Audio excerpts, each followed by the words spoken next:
Hello, everyone. Thank you for attending today's webinar. My name is Kyle Lake. I will be presenting, and today we're going to be talking about the PADS Professional Rigid Flex capabilities. Hoping that we will all learn today the process of creating a Rigid Flex PCB design within the PADS Professional space. Also, how to address these unique design challenges that are associated with Rigid Flex. So whenever we are tackling a new type of technology that we might not have experienced in the past, there's always some unique design challenges.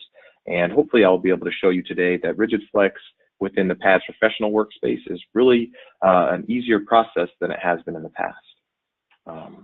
Also, we'll talk about how to tackle those complex plane challenges that are associated with the Rigid Flex as well. Okay, so I'm talking about PADS Professional specifically today, but just keep in mind that if you are an Expedition customer, what I'm going to be showing today is very relevant to the Expedition layout space as well.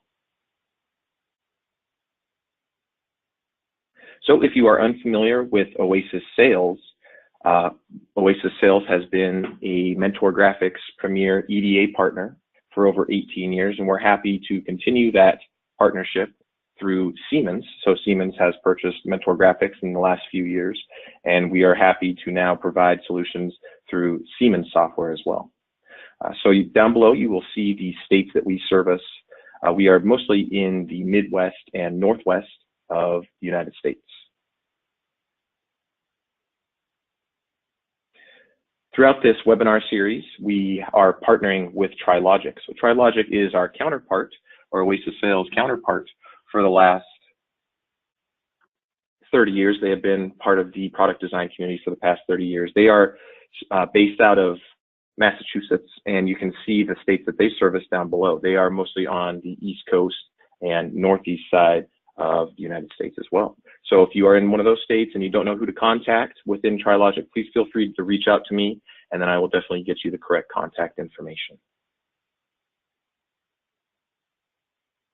Here's just a visual representation of our respective territories. So you'll see that, again, Oasis is in the Midwest and Northwest, and Trilogic is on the East Coast, Southeast, all the way up through New England. So if you're in any of those states and you don't know who to contact, you can always reach out to me, and I'll definitely get you the correct contact information for your account manager. If you like what you see today, we do often hold webinars. So Trilogic and Oasis Sales, we usually have at least one webinar a week. There's a lot of great content on both of our YouTube channels, and you can find those at Oasis Sales on YouTube or just Trilogic. Or you can go to our respective websites, oasissales.com or trilogic.com, to find links to webinars hosted by ourselves or anything from Mentor as well. So there's a lot of great content on there. I recommend at least checking that out. Here's my contact information. If you would like to jot that down or take a screenshot of that, I'm always happy to ask or answer questions that you have about the content that we see today, or any other Mentor Graphics tools or Siemens tools for that matter. I am a great resource to answer those questions or get you in contact with the person that you need to talk to for that. Okay, so if you're unfamiliar with GoToMeeting, that is what we are using today to host this webinar. I do have everyone muted, but if you'd like to participate and ask questions during the webinar today, please feel free to type those into the chat box, and I will either get to that during the presentation today, or I will follow up promptly in order to get your questions squared away.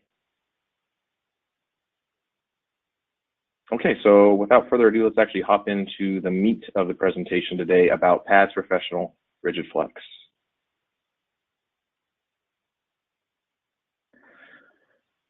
So just if you're unfamiliar with Mentor Graphics offerings in the PCB space, the PCB design space, we have 4 different families of tools that we really support, and Oasis as well as Trilogic support all of these tools. So what we're going to be talking about today, again, is PADS Professional, and that kind of sits right in between Expedition Enterprise and the PADS layout space. Okay, so Expedition Enterprise has been around for a very long time. It's a very powerful layout environment that is very similar to PADS Professional layout, but Expedition allows for collaboration across sites on the same project at the same time, as well as some high-end data management capabilities for larger organizations. So PADS layout, I'm assuming most people here today have heard of PADS layout, and what PADS layout is a great, still a very powerful PCB layout design space, but it doesn't include all of the enterprise wraparound for data management or collaboration like Expedition does. On the analysis side of things, so Hyperlinks is a family of analysis and verification tools. It can check for signal integrity issues all the way to EMI issues, as well as power integrity issues. Okay, so it's a very powerful simulation tool that works very well with any CAD or printed circuit board layout tool. And actually on the manufacturing side, kind of on the back end of the printed circuit board design cycle, is Valor tools. So Valor has the ability to check for design for manufacturing errors and assembly errors on your printed circuit board. Okay, so again, if any of those sound interesting, please feel free to reach out. I'm always happy to answer questions or even provide an evaluation copy of some of those tools. Okay, so why would we consider rigid flex in some of our designs? I like this slide a lot. It kind of shows how the PCB market has been trending over the last few years. We can see the big takeaway here is the red line on that graph there, and that is the average leads per square inch. So our boards are staying about the same size, maybe even getting a little bit smaller throughout the years, but the number of components, the density of those components, the size of those components is continuing to increase to allow us to add more functionality in the same space, but that offers a lot more design challenges through routing, plane management, as well as part obsolescence. Okay, so that's some reasons why we might consider rigid flex in some of our designs, just to allow us to provide more functionality in a smaller form factor. Okay, so why use flex? Like I was just saying, it allows us to enable more technology in a smaller and cheaper package. Okay, so on the right-hand side, those are two boards that have been designed with Expedition Flex, and you can see that just allowing us to run signals or power through those flex areas allows us to fold that up into a much smaller form factor, allowing us to, again, pack more functionality in there and allow us to really decrease the size and cost of our printed circuit boards. So within the PADS Professional space, we have the ability to use 3D with the flex capabilities, and we're actually able to see it fold into the shape that we're going to see it when it's manufactured. Okay, so within that 3D, we actually have the ability to import mechanical models such as enclosures. So you can actually fold up your design and see it in the enclosure from your mechanical team, just to make sure everything's going to fit and all the bend areas are set up correctly. Okay, and we also have the ability to use electromechanical reliability. That allows us to have dynamic bending. We can actually look at vibration and shock tolerance. So with rigid flex these days, it's very heat resistant as well, and it's thin and lower weight than potentially using just rigid board throughout the design. Okay, so here are some challenges associated with rigid flex. Okay, so many people here may not have done a rigid flex design yet. Maybe they're interested in it, or maybe you've done it many times with PADS layout or a similar tool that doesn't have an optimized rigid flex design management tool. And here's just some of those challenges. So multiple board outlines with multiple stackups. That's one of the biggest issues with rigid flex design. It's very difficult to manage multiple stackups for those different board outlines. Okay. Then that introduces different layers that are specific to rigid flex, such as cover layers, stiffeners, and adhesives. And I'll go into that a little bit further on why those are important. Okay, so we have bend and fold control, curved routing, very important in rigid flex to make sure traces are strong throughout that flex material. Plane filling, again, is another challenge unique to rigid flex. And then all DRCs associated with flex areas. That's going to be different than just running a trace through a rigid part of the board. Okay. So I'm not seeing any questions yet in the chat box. That's totally fine. But if you do have any questions, please feel free to put those in there. Okay. So here's just a little bit more on the flex layers that are associated with rigid flex designs. Okay. So the three main layers that I'm going to be talking about today, and I'll show those in the tool, are cover layers, which form a protective coating on those flex layers. The bend areas, where we actually can place a bend area down on our flex board in the layout tool, and that actually shows where and how the board flexes in that area. Okay, and then the stiffeners, which actually bond to the flex circuit to kind of make it more rigid and attach to that rigid section of the board. All right, so again, stack up is one of the most critical and error-prone issues within rigid flex design. Okay, so how PADS Professional tackles this is we first define a master stack up. Okay, so you'll see on the right-hand side up at the top there, we have a 6-layer rigid zone, and that's going to be essentially our master stack up that contains all of the stack up data, all layers 1 through 6. Okay, what PADS Professional rigid flex option allows us to do is draw multiple board outlines. Okay, so once we've drawn those multiple board outlines, we can actually define a subset of that master stack up to each board outline. Okay, so you'll see down in the bottom right, we have 5 different board outlines, 2 rigid flex or rigid, 3 rigid, and 2 flex board outlines there. So after we've drawn that in the PADS Professional layout space, we actually have the ability again to define the stack up to those board outlines.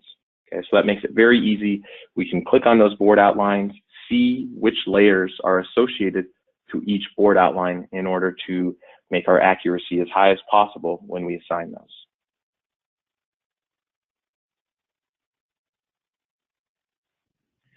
So flex routing, that can be another challenge, and I will show some of the utilities that we can use in the PADS Professional space that allows us to complete this pretty quickly, pretty easily, and always following our DRC guidelines that we've set up in the Constraint Manager.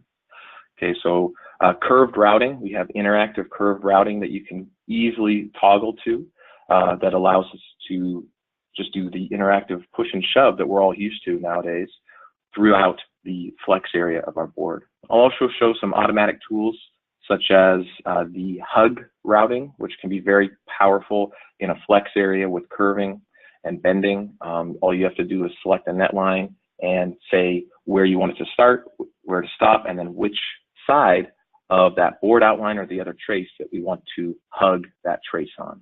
And so I'll go into that a little bit further during the demos portion.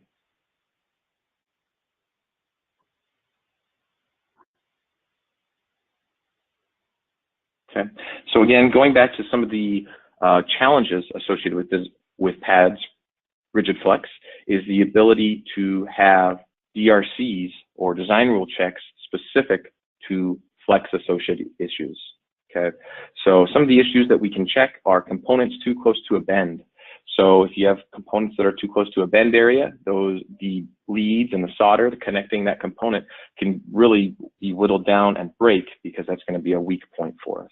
Okay, again, vias and holes too close to bend areas, that's going to cause the same type of issue. Missing cover layer pads, if we have components in the flex area, the cover layer does have to be on those component pads in order for it to be a strong connection to that flex area. Okay. Also, some other examples that we can check are too sharp a bend radius with respect to the board thickness. So that's just going to break down the material in the real world example where we are bending over 180 degrees. That can cause an issue and essentially cause that flex area to break. Okay, so hopefully everyone is familiar with design rule checks throughout their PCB layout tools, and PADS Pro has specific DRCs built in there with respect to flex design. All right, without further ado, let's hop into the tool and actually take a look at some of our rigid flex design that I have here. Okay. All right, so I am now in the PADS Professional workspace. Okay, so if you're not familiar with PADS Professional, it is a very powerful routing and layout environment. Okay, so there is a lot of great content out on the web if you want to learn a little bit more about kind of just the basics of this tool. So I'm not going to cover that too much today, but I will kind of show everything that we're talking about with regards to rigid flex. So the first thing that we're going to take note of is that stack up. Okay, so again, it's very critical in rigid flex designs to set up the stack up correctly. So within PADS Professional, if I go Setup, Stack Up Editor, this is actually going to open up the master stack up that I have for this design. Okay, so I'll make this large for us all to see. As you can see on the right-hand side, we have a graphical representation that's drawn proportionally of our master stackup. Okay, so master stackup right now is 4 layers total. Okay, so we'll see we have a cover layer here, a signal layer, and then a flex core. Okay, so again, that flex core is going to be coming out of the rigid area, you can see right here, and start being that rigid top layer, or the flex top layer, once we use that other board outline. Okay, so if you need to adjust this type of stackup, what I can do here is just right click on any of these columns, and I can say insert above or insert below what type of layer that you're looking for. Okay, so if I know that on layer 4, I need to insert above another stiffener layer, I can just do that right there and adjust some of the thickness or the dielectric constant that's associated with that. Okay. Likewise, I can just delete that as well. Okay, so this is our master stackup. What you can do, one just quick tidbit here about the stackup editor. If I click on this icon, I can just copy this to a clipboard as manufacturing documentation. So if I just click on that, and if I go into Microsoft Word just to show how this can be pasted, this is just a nice, easy way to get a stackup picture for us. Okay.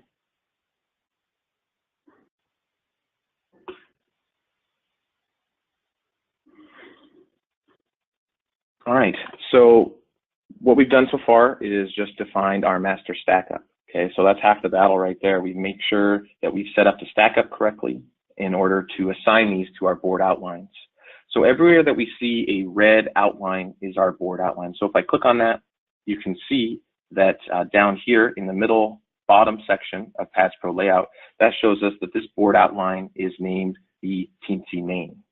Okay, if I click on this one here, we'll see that that board outline is the connector board, and it shows us the type is a rigid section of that board. Okay, so if I just double click on one of these board outlines, you'll see that we do have the ability to change the type from rigid to flex if we would like. Okay, name it whatever you'd like to name it, just to keep it clear. And then stack up, we'll see that this is custom.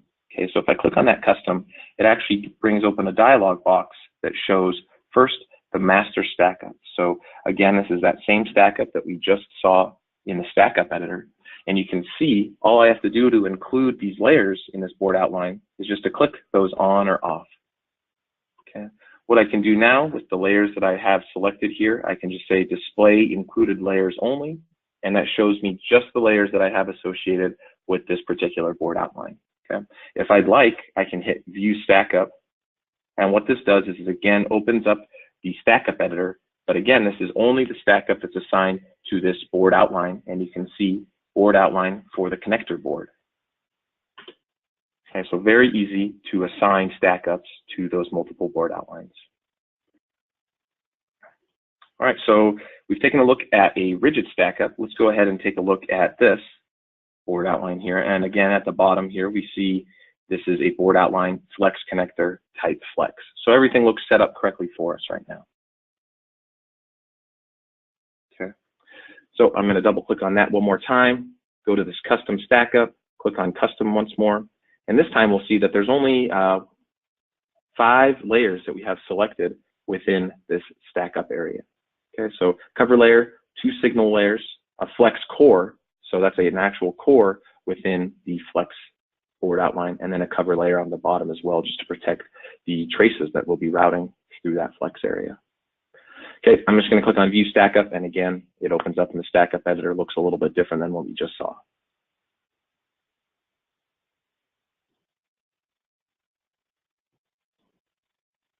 So I did get a question from Eric.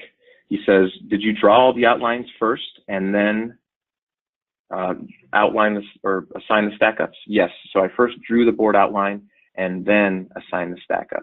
Okay, so if I wanted to, I could just go draw board outline. So anytime I want to add anything within the Pads Professional space, usually it'll be within the draw area. Okay, So draw board outline, and then I can assign that new stack up to that particular board outline. Okay, so PADS Professional does have 3D viewing capabilities within PADS Professional. So if I go 3D or Window, add 3D view, that will open up a 3D view. I do already have a 3D view assigned and opened already. So if I just take a look here, this is the 3D view that I have for this board. Okay, if I right click up on one of these toolbars, really easy to just add more icons that I know I want to work with. This is the 3D view toolbar, and it allows me to very quickly jump to different views of this board. Okay, so this is the top. I can jump to the front view, which is just a kind of horizontal view of looking at this. If you're unfamiliar with the 3D capabilities within PADS Professional, I've done a webinar on that, and you can just definitely check that out on our YouTube channel. Okay, so you'll see we have all of these components assigned with step models. Okay, so we have the ability to assign step models or SAT models or other types of models as well to all of our components to have a photorealistic version of our printed circuit board. So this is very similar to what it's going to look like when we get it back from the manufacturer. Okay. If I'd like, I can even go Window and tile these vertically to see the 2D and 3D open up side by side. I'll close that start page, do that one more time, and this will actually allow me to see both the 2D and the 3D open up side by side. Just a quick tidbit about the 3D. If I go into the display control and look at my 3D tab in the display control there, I have these options for driving the 2D view and following the 2D view. And if I turn both of those on, what this essentially will do is allow me to have the exact same view in 3D as well as 2D. Okay, so if I zoom in the 2D space, it's going to do that in the 3D space. And if I do it in the same in the 3D space, it'll do it in the 2D space. Okay, so this can make things a little bit easier. If I need to move a component, for example, I can grab U3 and try and move that as well. Okay, so I can move it in 3D as well, and you'll see that it moves in the 2D space. Okay, so you'll see as soon as it detects a collision in the 3D space, we get some highlighting. Again, I talk more about that in the actual 3D webinar, so if that sounds interesting to you, go check that out. Okay, so what we want to do here now is actually start bending this rigid flex. Everything looks set up correctly right now. We actually want to start adding in some bend areas that will allow us to bend this like we are going to in real life. Okay, so I will do this with the 2D and the 3D open up side by side just so we can see these changes reflected while we're looking at it.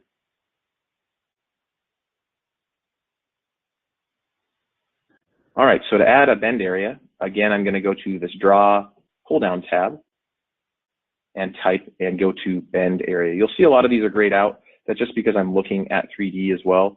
But if I only am looking at the 2D space, we have all these options. Okay, so I'm going to go Draw Bend Area, and that'll pop open the Draw Bend Area Properties dialog box. Okay, so the first thing I want to do is select which board outline I'm going to put this on. And so this one that's curving down and bottom to the right, that is our flex connector number 1. Okay, and I'm going to put this as a minus 180 degree bend angle, and the bend radius, that's actually how wide it's bending. Okay, the bend angle is actually the angle that it's bending from 0 to 180 to 360. Okay, so you just can adjust that very easily. So all I have to do to draw this is go ahead and draw it like that. And you'll see that this bend area in yellow is highlighted. Okay. So just like that, we actually see that it has bended in the 3D space. Okay. I'm going to go back to that display control and turn off Drive 2D and Follow 2D so it's not messing around with us. All right, so that's our first bend area. I'm going to go ahead and draw 2 others very quickly. Again, I'll go Draw Bend Area. And again, I'm going to put this on Flex Connector 1, have this be a positive 180 degrees, and just draw it one more time. Okay. So we'll see that it's continuing to bend there in the 3D for us, starting to look like a real life product that we're going to be working with. All right, and for our last bend area, I'm going to change from Board Outline Connector 1 to connector 2.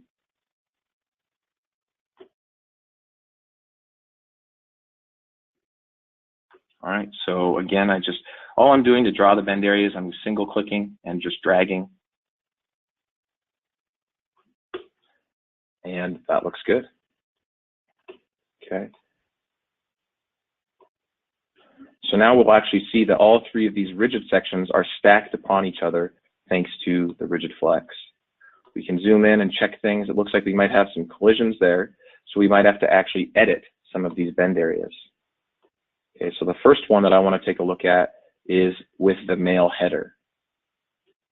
Okay, so obviously that's not going to work there.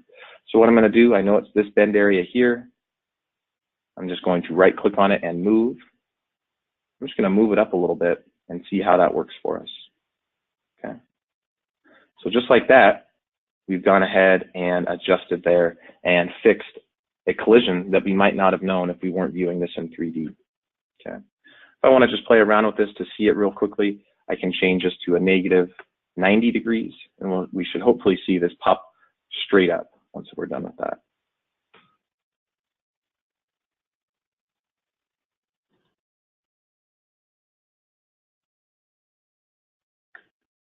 Okay. All right, so we've set up our bend areas, we've set up our stack up correctly. Now let's actually go ahead and take a look at some routing processes in the 3D space, or in the 2D space.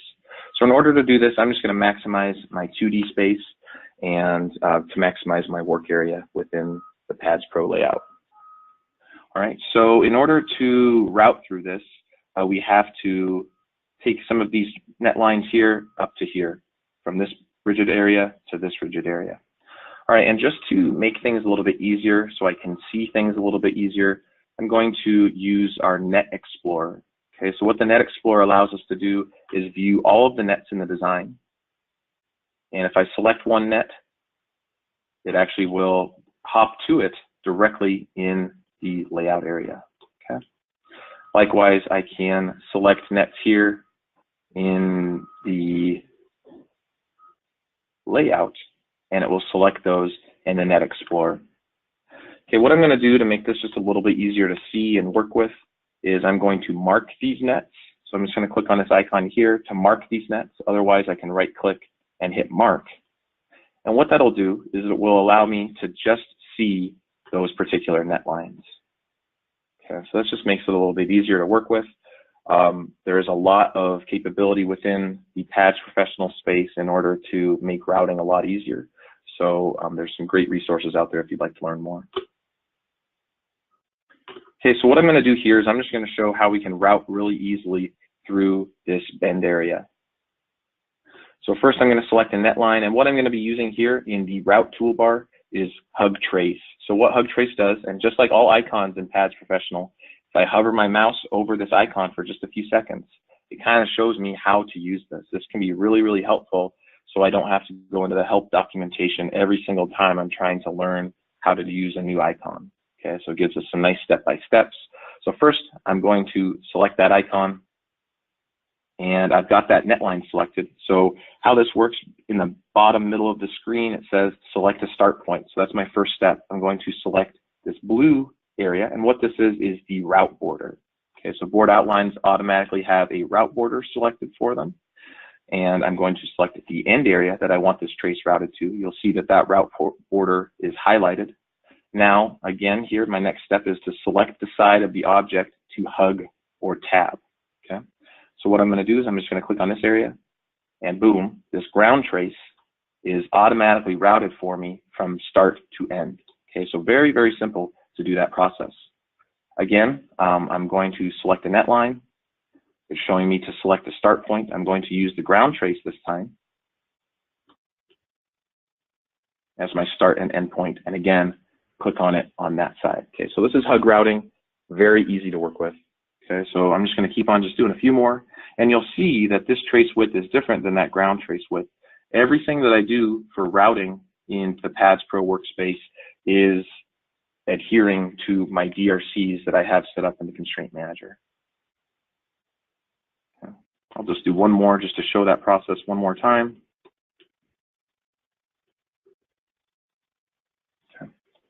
And that's how we would go about routing in the flex area.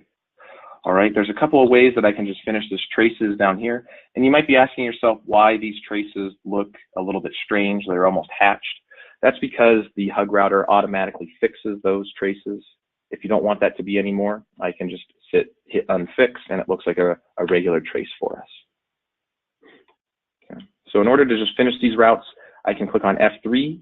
These function keys down below are always context sensitive and really helpful. If I select a netline here, you'll see that they change, and I can just start routing this netline. Okay, so now once I'm out of that flex area, I don't have to be doing any angle, but I can if I'd like. So you'll see if I want, and F11 is toggle that curve for routing. Okay, so I can just toggle that curve by hitting F11, and it's giving me curve routing. Okay. What I can also do is use the sketch router on these traces. I'll just use it on these two. And if you're unfamiliar with the sketch router, again, it's a very powerful automated interactive routing ability within the PAS Pro space. All I'm going to do is hit the draw sketch key here and just draw with a paintbrush where I want these traces to go. Okay, I'll just hit sketch route, and the router takes care of the rest for us. Okay, if you're unfamiliar with the sketch router, just as a quick example, I'm going to select those net lines one more time, draw a sketch, and I'm going to make it a little bit more unique. I'm going to actually change layers by hitting layer 2 and just double clicking, and it's going to route those traces for me.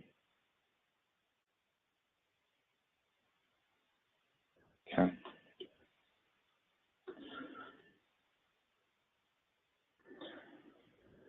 All right, so we've covered creating the stack-ups, the board outlines and defining the stack-up for those, done some easy routing within this flex area for us. The last thing I just want to take a quick look at is the DRC that's associated with the flex areas. Okay, so in order to see our design rule errors or violations, I'm just going to use the Hazard Explorer. Okay, so the Hazard Explorer gives us a lot of great online DRC errors that we might have, or we can actually run batch DRC as well. Okay, and just some of the helpful DRC errors that we get. So just to look at trace width errors, you can see that the trace width might be incorrect for those. Okay, so this is all cross-probable. I can look at my different DRCs and easily see if that's going to be an error or if we can ignore those. Okay. So just to look at the bend area, so here's a bend area, and that's obviously only associated with rigid flex design. So we'll take a look at some of the traces that we have within here. Okay, gives us a description, trace non-perpendicular to bend area. Okay, so it's highlighting some of those traces for us, and we can actually see where that error is.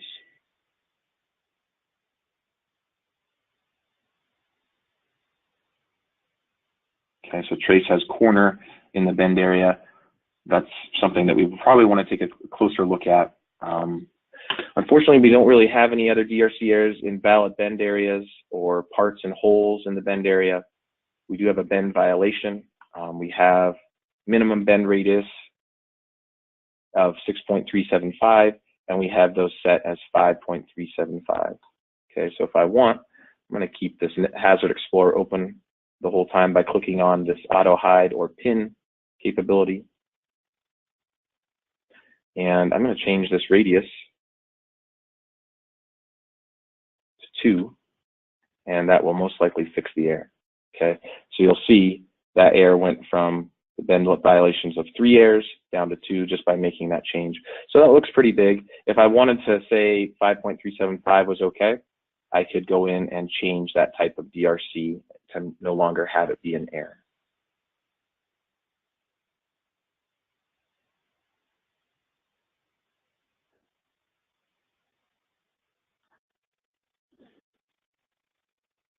All right, so that was all I was going to show today. Again, here's my contact information. I do see some questions in the chat box that I will follow up with you directly after our session today. If you have any questions or would like any more information on any of the tools that Oasis Sales or Mentor Graphics offers, or TriLogic, please feel free to reach out to me if you don't know who to contact, and I can always help you with technical questions or product evaluations, anything that you need.